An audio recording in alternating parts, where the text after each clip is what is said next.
కూర్చో అని మహన్యాసం చెప్తారు. తల దగ్గర నుంచి పాదముల వరకు ఈశ్వరుణ్ణి తీసుకొచ్చి మీ యందు న్యాసం చేస్తారు.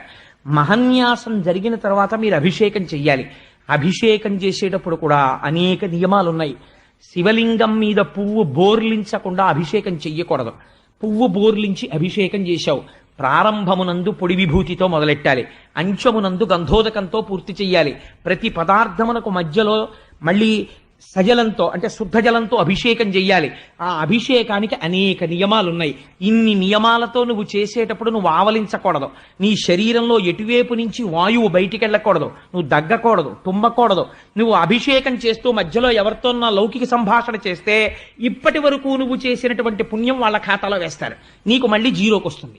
కాబట్టి నువ్వు స్నానం చెయ్యాలి, లేకపోతే కుడి చెవు మీద చెయ్యేసుకుని మళ్ళీ చెయ్యాలి. ఇన్ని అల్లర్లు ఉన్నాయి.